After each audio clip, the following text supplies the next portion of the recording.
some different tips on minky and fleece and a lot of different kinds of things you can quilt with. There are a lot of different fabrics, especially fabrics. When we think of quilting, we think of quilting with cotton and more cotton. That's our favorite, but we have options, right? There's options. times when you want to do other things. So this is being recorded. Our webinars are always recorded so that you can go back and get more information. Something that you might have forgotten, you can go back and get that information. And if you can't hear us, turn up your speakers so that you can hear us. The other thing is that we're going to talk about different fabrics and maybe different tools that we use, and to find a Handi Quilter retailer for you to go to and purchase these fabrics. We have a link here for you to go to so that you can find the one closest to you or the one you like the best and get everything you need. Yeah, they've got lots of tips as well. They do. Well, like I say, I'm Vicki Hoth, Education Coordinator. And I'm Marie Eldrege, Studio Educator, and we will have Cheryl join us as well. So. Yeah, she's going to help us today. And again, just want to remind you, because we get this asked so many times, we are recording this. It will be at least by tomorrow morning. Usually Jared has it even sooner, but for sure tomorrow morning. So look for it again. All right, Marie, since I have a little bit of a winter cold, I'm going to let you do a lot of the talking today. So we just want to introduce you to some tips that might help you if you're quilting on fleece or with fleece. You can quilt on painted fabric. You can quilt on linens. You can quilt on silk, towel, plastic. There's a lot of different kind of fibers that you can use. So cuddle is very popular, so minky or plush flat fabric. You can also quilt on vinyl and leather and painted fabric or printed fabrics. You can have a photo printed on it. So we've talked to some experts and we have lots of tips for you on all of these. We have a lot of experts to help you out today. So the first fabric that we're going to talk about is burlap.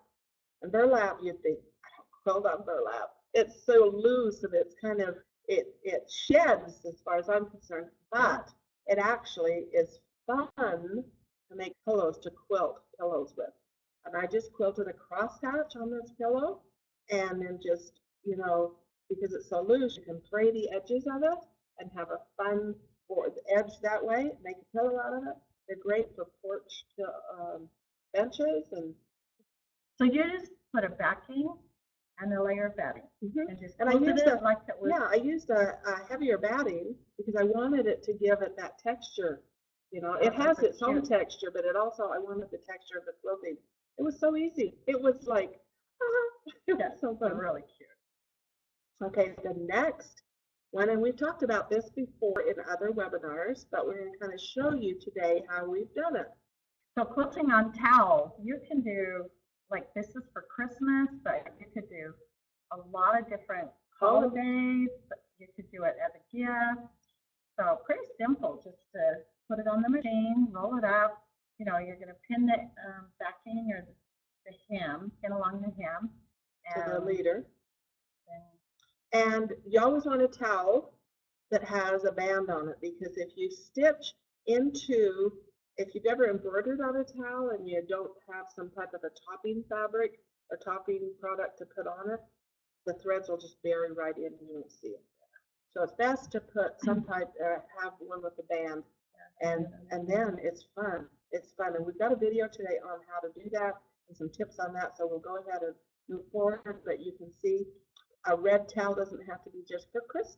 It can be for Valentine's, 4th of July. Yeah.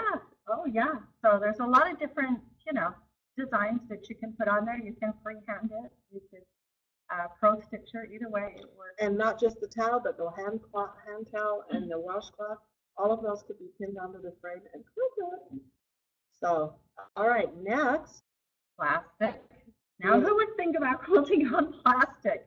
But look at this cute little party favor. That's one idea. And the shower curtain. It's like, wait a minute. The commenter was like, Oh, you're just going to put holes in my shower curtain, but actually, if you use a large pattern like this, and I'll go to the next page, this is 3 inches high by 6 inches wide, so it's really large on the shower curtain, and there's not a problem with the water soaking through it. Well, and your thread's going to fill in a lot of that hole, but you're not putting a lot. You might have a liner with a different color. I don't know. When you just start thinking of all these things you can do, who knows? And you could use that plastic to do other projects. You can quilt bags and put a clear plastic over the top of the fabric so it protects the bag. You can use that to do these little gift things. These little bunnies. Party favors. The party favors. And you can also purchase a lot of our quilt shops. They carry plastic, and so you can quilt on plastic. But what's the tip of the day? And you'll see this going on. Plastic is unforgiving, so make sure you know where you're going when you make that first initial stitch. No ripping out stitches. Which is a good thing too. Yeah. Decide and move ahead. Okay, our next guest today is Jennifer Day, and she quilts portraits and beautiful, beautiful painting pictures or quilts. And this is her son, and this is she quilts on printed fabric. So she'll take linen, Belgian linen, or a cotton broadcloth, and take it and have it printed on. And just a picture like this, and have then the photo printed on it. And then she thread paints it. So you are right when you said painting, because it's a thread painting. I mean, these are gorgeous. And she's given us tips, so we'll share a few of these with you. These are some of her, and you can see the close-up of her son, of all the thread, the hair. Just an amazing quilter. Artist. She's an amazing artist. She is. Really is what she is.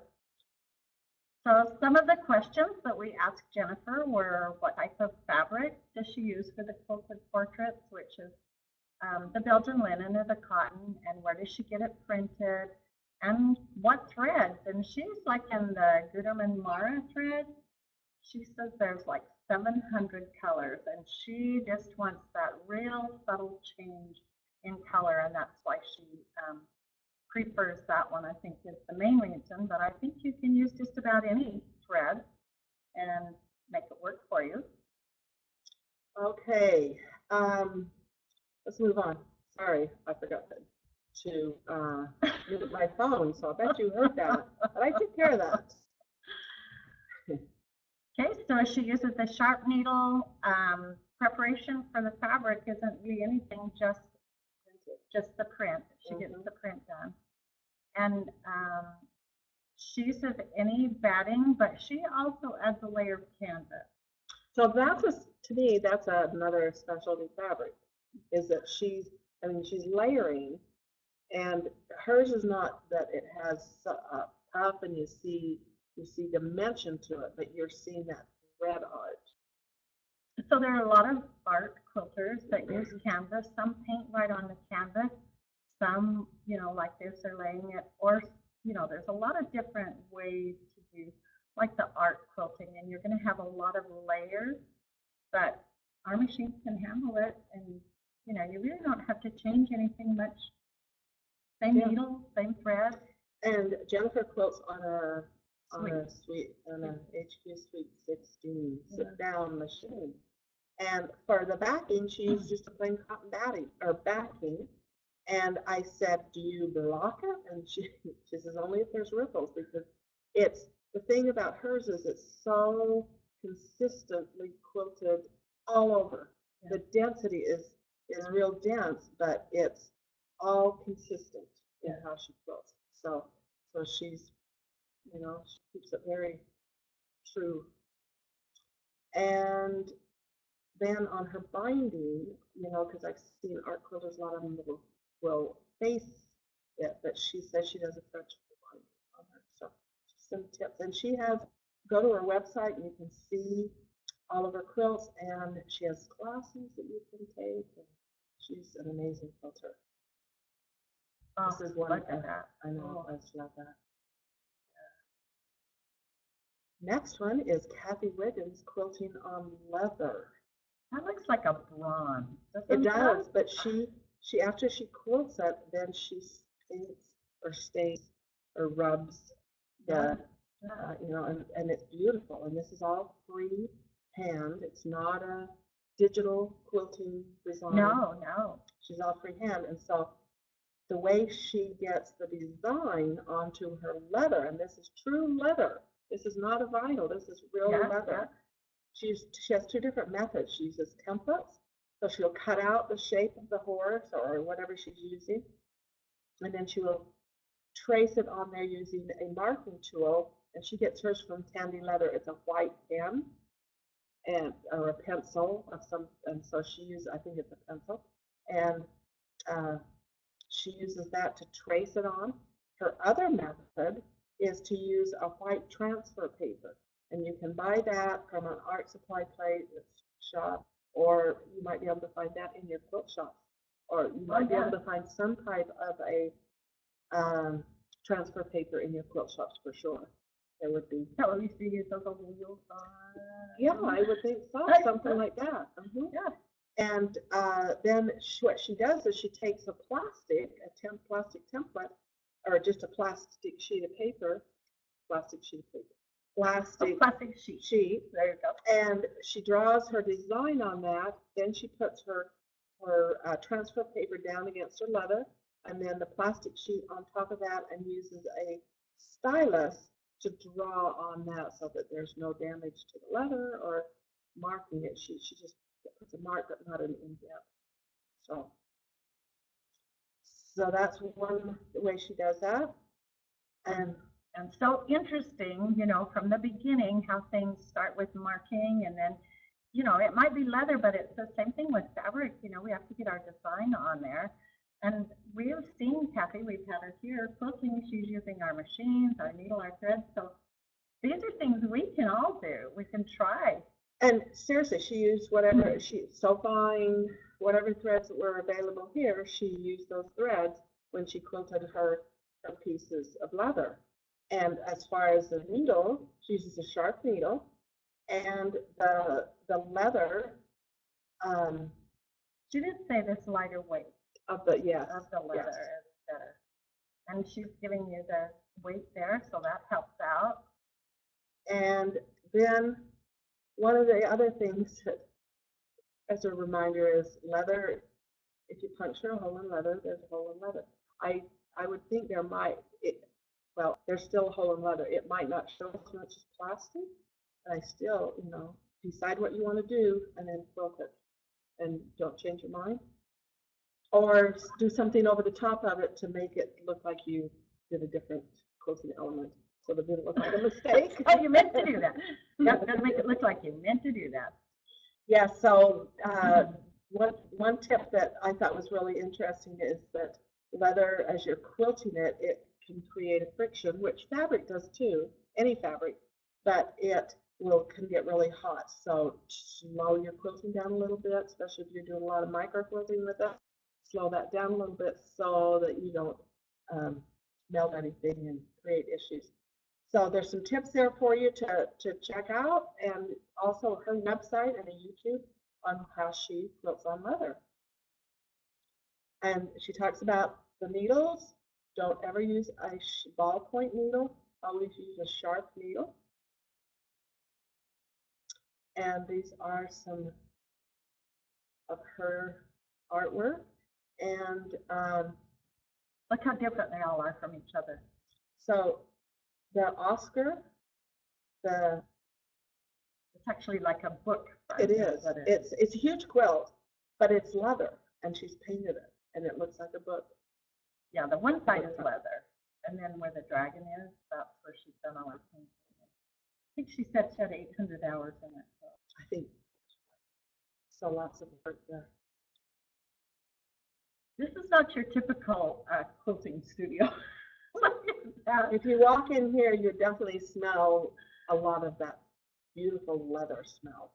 You have saddles sitting all the way around. So beautiful work.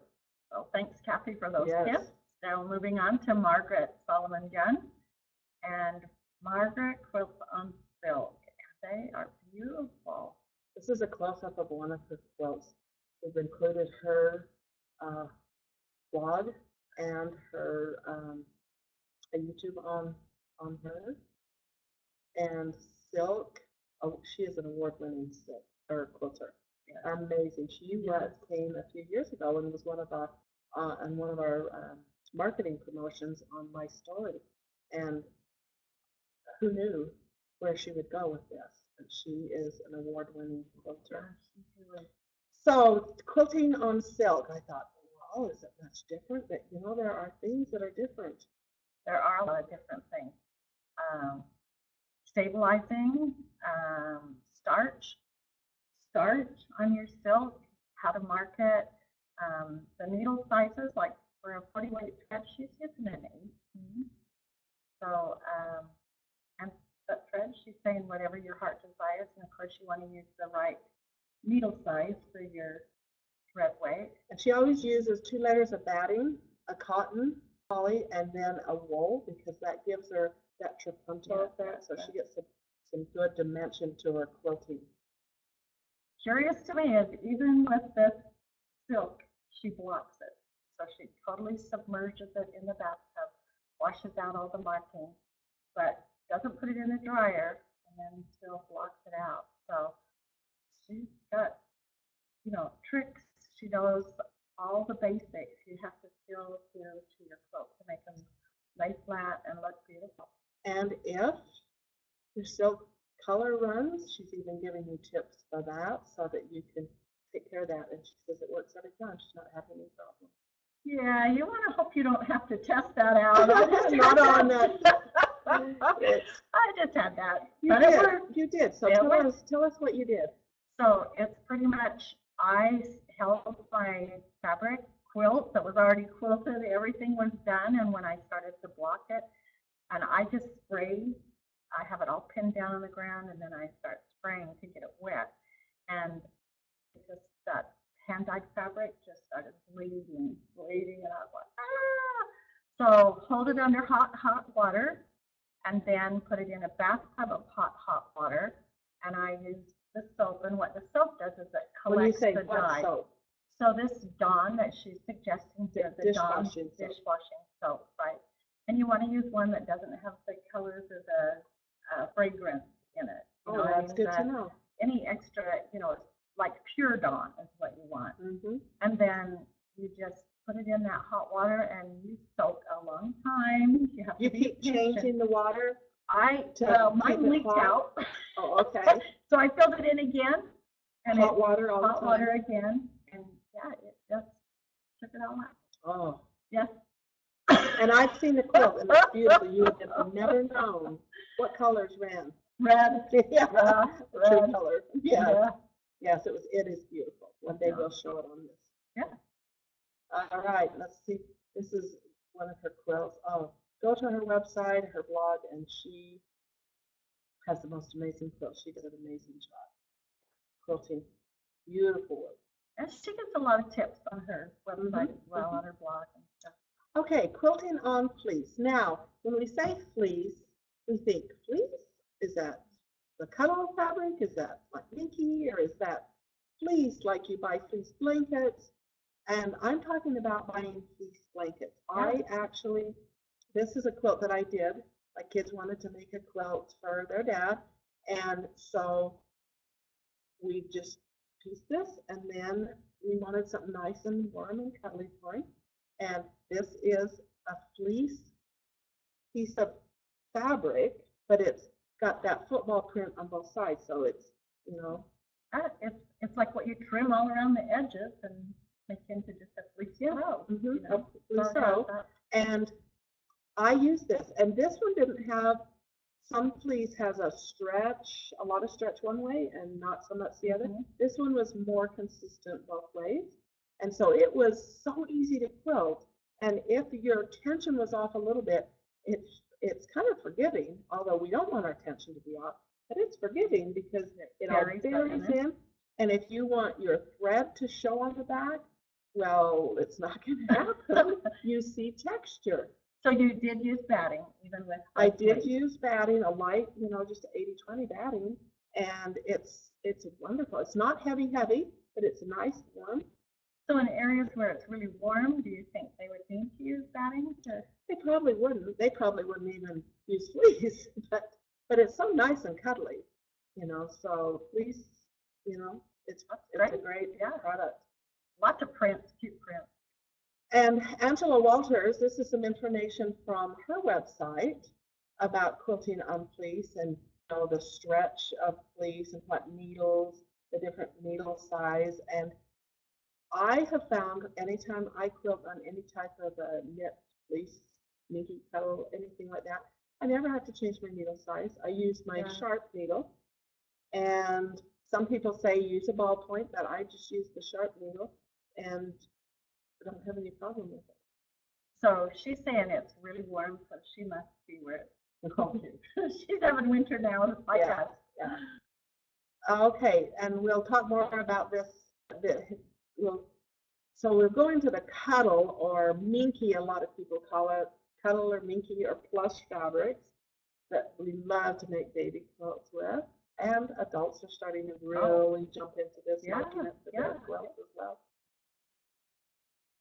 Lots of different kinds and styles. You can get some that are smooth. You can get some that have a little bit of a texture or a bump. And I'm seeing more and more with lots of different kind of prints in the minky itself. Yeah, some that are so plush and swirly type, like fur almost. Yeah, that make great. Okay, here's some tips. If you're sewing a blanket with the cuddle fabric, keep the heat low on an iron. That's what it is. Yes. Yeah. So you want to be careful with that. Why? You want to melt it.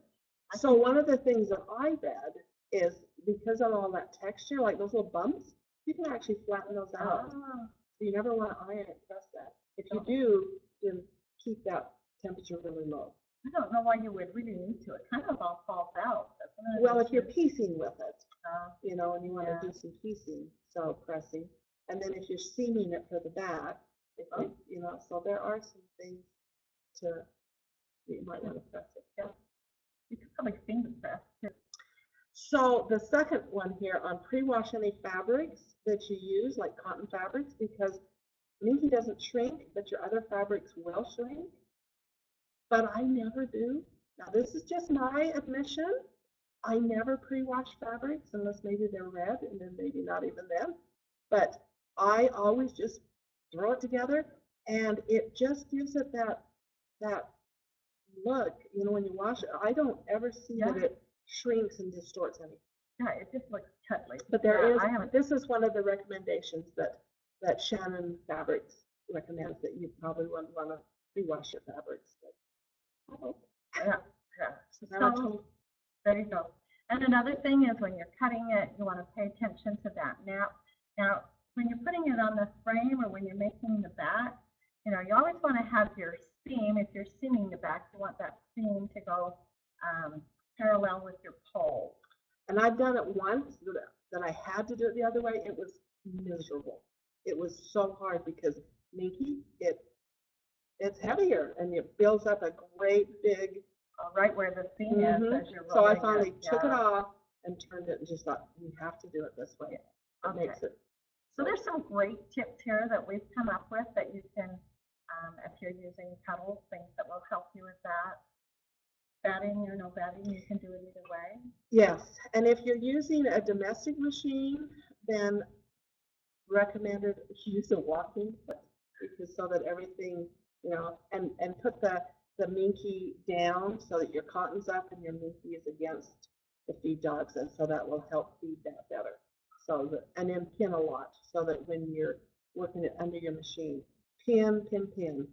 That was one of the things. Pin, and pin some more. And we do have a video on this too. Okay, let's move on to The question of the day. How to stop getting those little pokies. The fabric kind of comes through when you're quilting with it. You can see the flush comes up. So if you're got a white or light colored fabric on the top and you have a dark minky on the back, how do you disguise that? Use dark thread. That's what I've had to do. And so then you may have to change your pattern, which I did. I unpicked 4 rows of minky because I hated what I had done. And hate's pretty strong. I hated what I had done. I unpicked, and that was hard too. But I had to change my design on what I was quilting. I was going to do an overall edge to edge, and it didn't work with the quilt that I was quilting. So I had to unpick everything, and then I had to define the piecing more so that that black, it was a dark blue thread, didn't scream in the white fabric. Yeah. But some tips that I've heard is use a smaller needle, and I thought, well, I'll try that next time. I didn't this time. I just unpicked or ripped out. Well, you can also use polyester thread, a glide, or magnifico. Which is more slippery, and it may not pull that up. The other thing is once it's washed, I think it all just becomes one. It's part of it. It's part of that personality of. Or change to a lighter color backing. Yeah. If you have a light color. So. Okay, which way do I load the stretchy fabric? We actually have a video on that. Well, the video we're talking about is how to advance your fabric if you choose to load it the stretch. Which, you know, and that's part of the decision on how you load it is because what's going to happen with that stretch as you quilt and as you advance. So I've done both ways, and I don't really have a problem. But I think you fix your problem before it happens. You address it, and one of those ways is how you advance. Yeah, and I think that's the biggest problem. Why they recommend loading it? They recommend loading it so that you put the cut edge, which is the least stretchy edge, and pin that to the leader. Okay, and then the selvage is perpendicular to the poles. And I personally like to load it the other way because the selvage is more stable. It doesn't stretch as much, and it's easier to pin to the poles. Yeah, and it's straight. You know, you're straight, and but that doesn't wiggle as you're. Yeah, but because of that, you do have more stretch, and so we have a video today to show you how to work that. And so we'll get to that a little later, but it works every time for me. I never have a nuts problem. Cuddle, minky, flush fabrics are one of the easiest fabrics. Yeah, I've never had a problem. They're great. And children love them, and adults do too. Yeah. Oh, look at that. Doesn't that just call to you? This is Kelly Klein. So who would have thought vintage is specialty? It's just cotton, but vintage is also old and maybe more delicate. Right, especially some of these older pieces that you maybe have from your family or that you've collected. Linens, tablecloths, hanky, doily, pillowcase.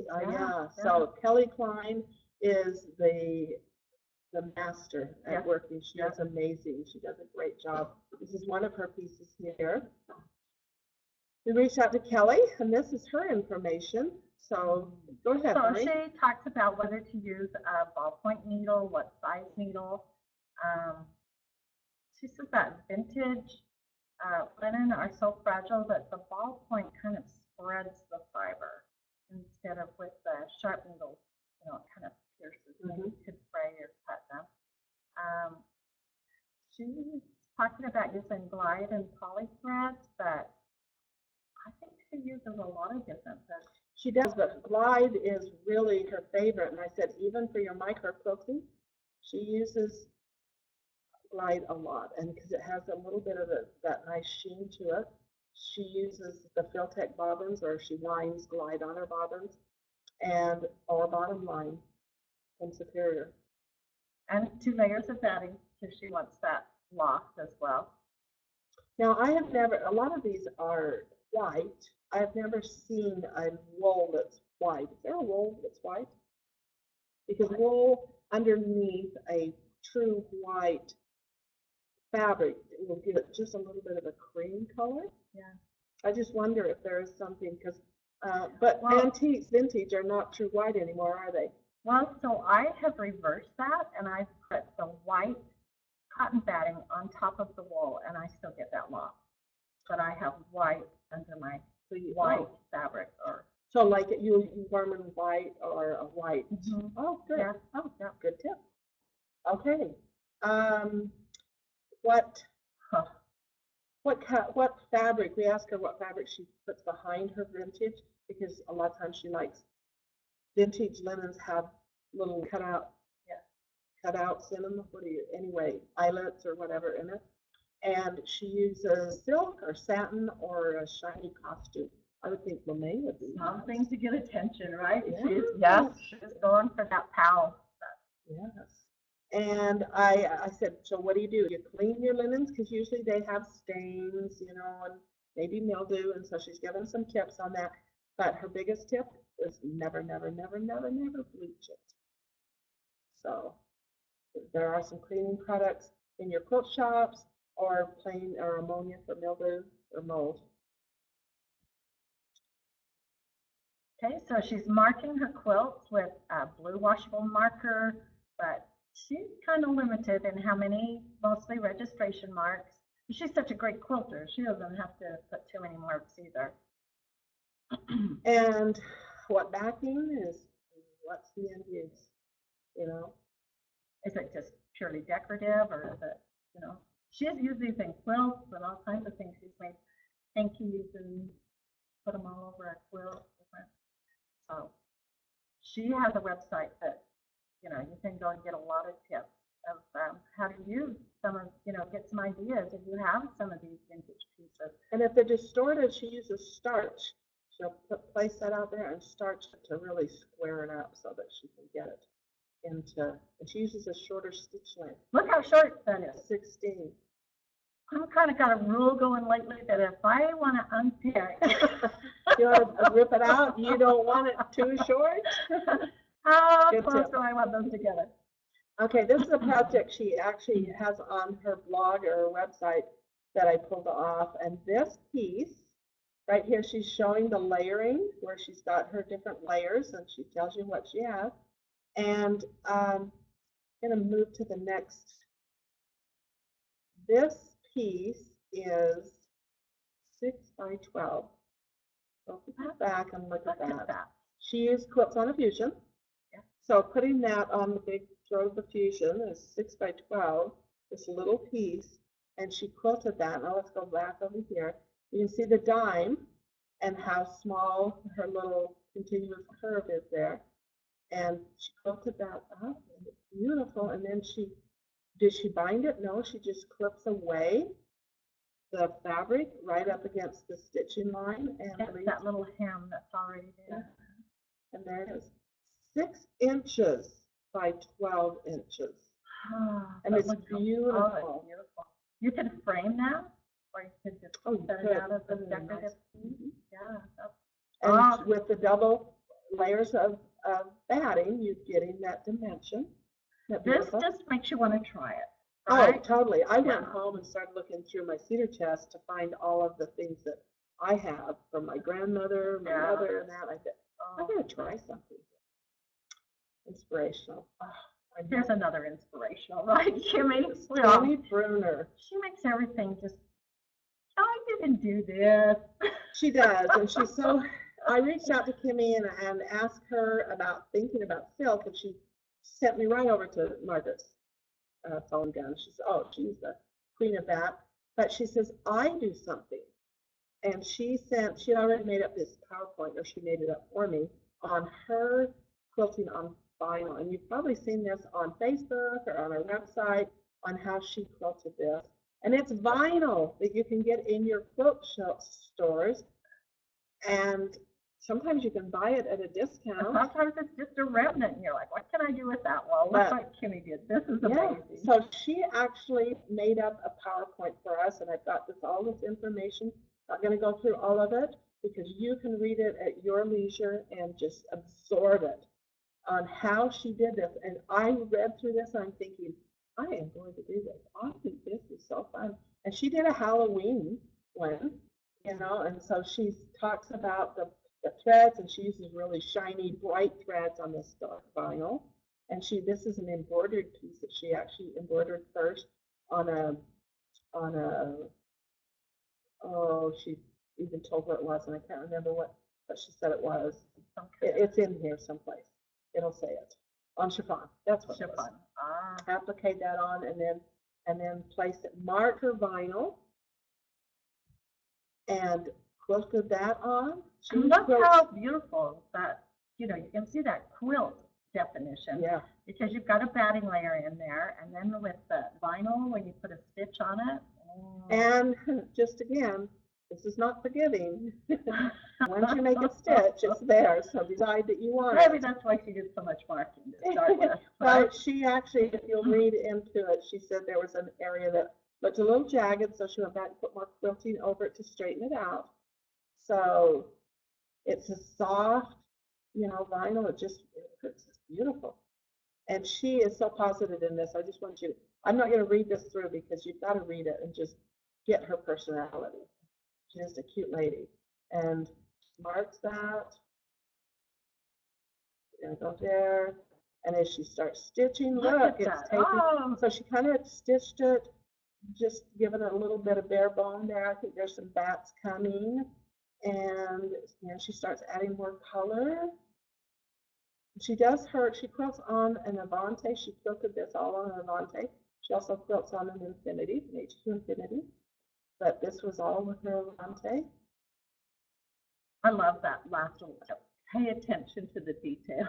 And she does. Yes, and this was one solid color, and yet look by thread, adding thread to it, she's making it look like it's piece. Yeah.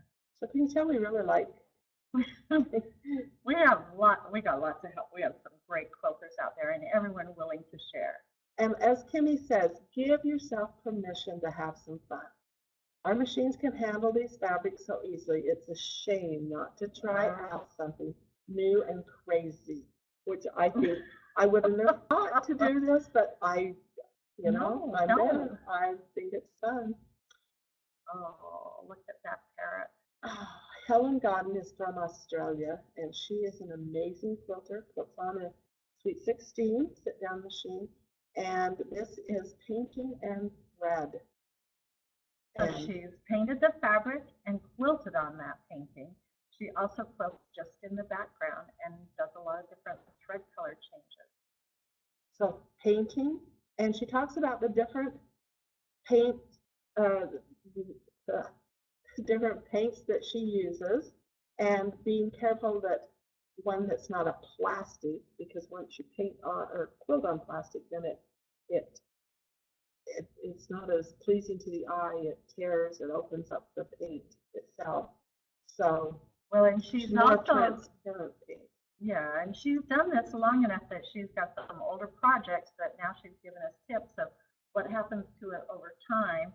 So she's found those that work best. Yes. And here's some more. You can go on her website and see what she does, quilting, and she adds, move on to, there's lots of tips here that she has done. The one thing too is that with painting, once you stitch on it, it has a hole. Yeah. And her comment was, even if you try and paint over it, it's holes are holes, she said. Yeah. And so you have to be really careful with that. Decide where you want to paint, decide where you want to quilt, and quilt it. Yep. A little planning ahead of time. Yes. And this is a close-up of the bird, so you can see the quilting after she's painted and quilted the bird. And then you can see all the background quilting that she puts into this. So this is a cotton fabric, but the painting, because it makes it, I think, a specialty fabric on how you have to handle it and work with it. It is different, yeah. And this one is painted, and then she used the couching heat and couched fibers, yarns, and different things over it to give it more dimension to her quilting. Okay. Oh, let me just Love what she does. Painted and quilted. And I had to put that at the last first because I'm a horse girl. I love horses, and you probably could tell that because a lot of horses going through here. And so this is just beautiful. And how does her mind think of that to, you know, divide those like that and put the different colors and the different stitches? Beautiful, very talented. She is. So right now we'd like to go and show you a couple of videos on how to use Quilt with Cuddle or Minky, and also on towels. So we'll go there and then we'll come back.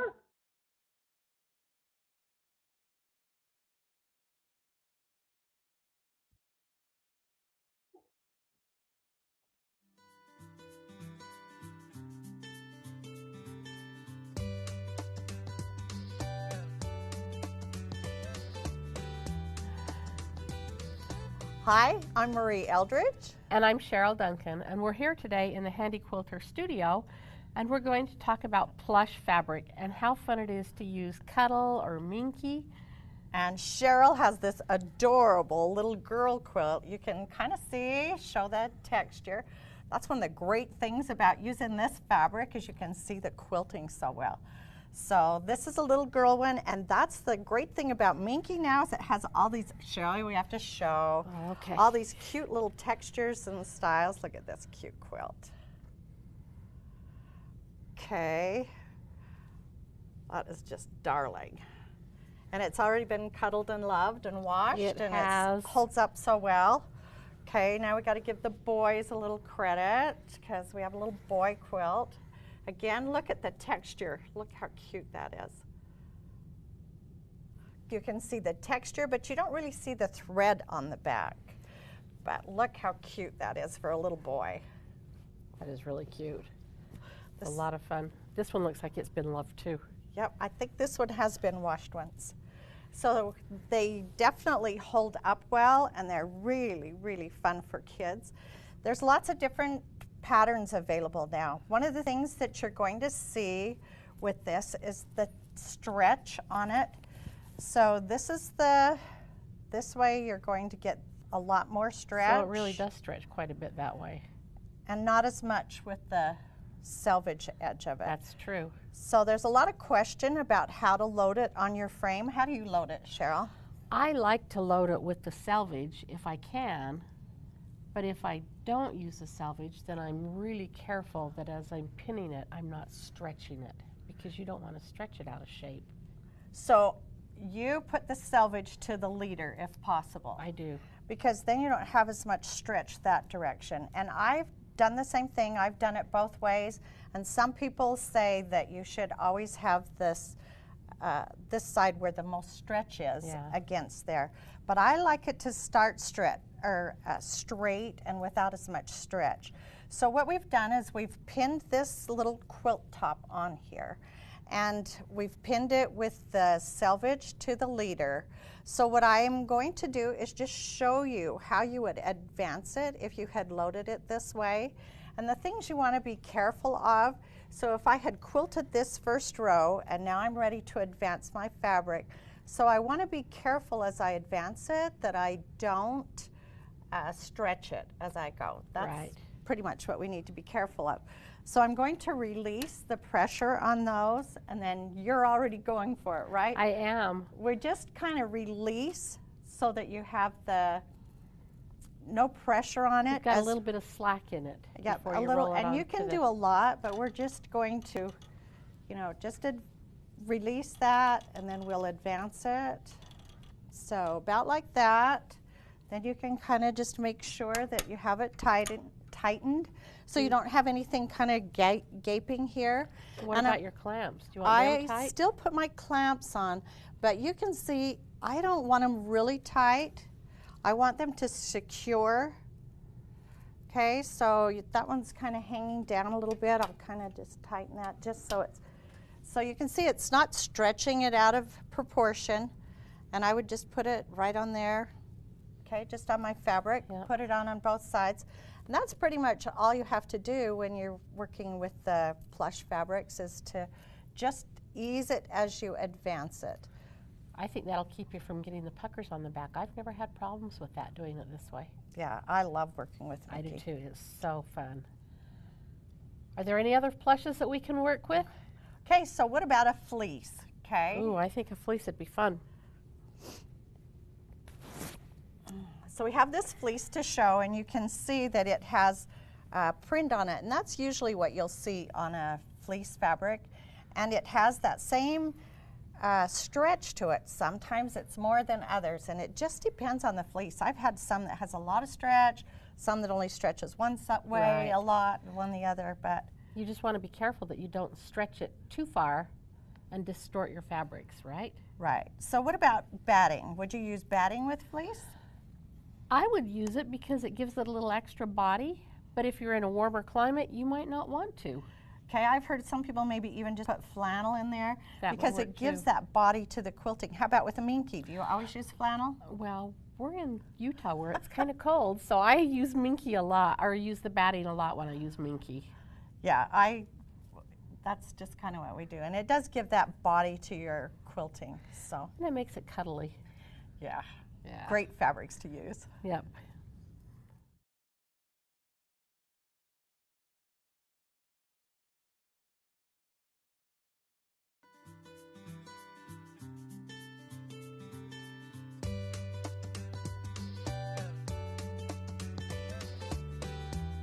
Hi, I'm Cheryl Duncan.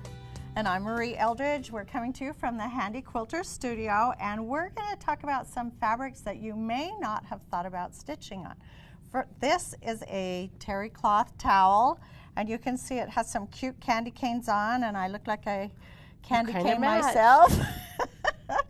But this is something you may not think of doing, but you could do this on a towel. You could do it on a washcloth or even a hand towel. So I do notice that one thing is that all of these towels and washcloths have the band on them. Right, you'd want to get the towel that has the band, and then you can stitch right in there. You'd probably lose your stitching otherwise. Yeah, or this one was done with 2 threads. So if you look at this machine here, you can see I have 2 cones of thread, one on each thread post, and the thread just goes straight up from the cone, then comes down and goes to the first thread guide, and then after that everything just threads together and it comes down and goes through the needle. So do I need to change my needle size? You would just use the same. So these are both 40 weight threads, so you'd use a 16? 16 needle and you'd be good. So you And can, Another good thing that might help is the glide foot. oh yeah, it's always good, It right? is, especially Yeah. when you're doing this type of stuff. Okay, so this is Cheryl's tip. We have this towel, we just pinned it on and rolled it up, but When you don't want your ruler or your clamps to hit your machine, just add an extension of twill tape, and that will keep your clamp out of the way, but it'll still give you that hold on the fabric so that you've still got. so that it's secured and it's Right, stable as it right. gets along there. So Marie, I've got this pinned to the edge, but what about batting or stabilizer? Well, the towel or the terry cloth is sturdy enough or stable enough, has enough body to it, that it's just pinned along the bottom where that hem is, and then you can just pin the top and roll it. If you had, you know, that banding at both ends, you could do it there. But you don't really need a stabilizer and you don't need batting. And So that really is a quick, easy gift then. it'd be really fun to do, fun to would. decorate your house. So you could do any kind of a pattern across here. You could do names.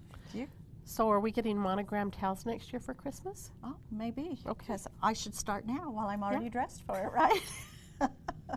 Hope you have fun trying this new idea.